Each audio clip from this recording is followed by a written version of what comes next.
10টা বছর যিনি কাবা ঘরে ইমামতি করছে, কত ভালোবাসার মানুষ, যার এই বুকের মধ্যে জড়াই ধরে চোখের পানি ফেলে, কিন্তু মুখ দিয়ে কিছু করে না।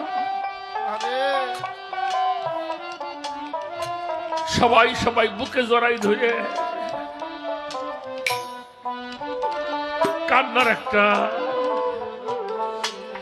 রোল করে গেল। সবার সাথে বিদায় নিয়ে মুয়াত্তাম মালিক কইল, আমি তো কাবা থেকে আসি, যায় কাবারে 2টা হাত দিয়ে জড়াই ধরছে। কাবারে 10টা বছর ইমামতি করছি, কত মানুষ আমার ভালোবাসছে, কত সম্মান, কত ভালোবাসা পাইলাম।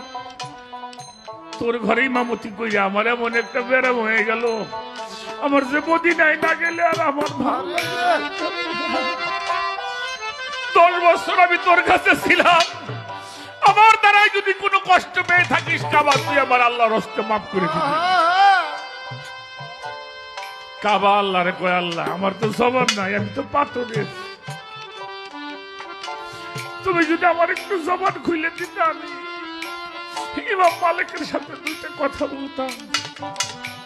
আল্লাহর কুদরতে কাবার জবান খুলে গেছে, আওয়াজ আসছে, মুয়াত্তাম মালিক তুমি তো মদিনায় যাবেই, কারণ তুমি কেন যাবে না?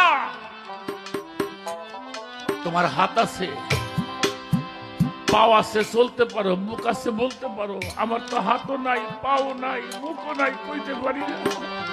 আমার যদি হাতটাও থাকতো, যাওয়ার মতো ক্ষমতা থাকতো, আমি তোমার আগেই সোনার মদিনায় চলে যাইতাম।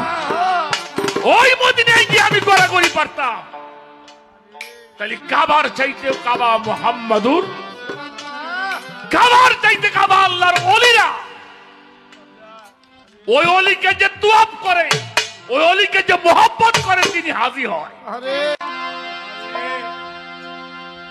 সেই মুর্শিদ কেবলা। মুর্শিদ কি? বাজার মুর্শিদ কি? মুর্শিদ কেবলা। ওই কেবলাই যিনি সালাত কায়েম করে, তাহাকে হাজি বলা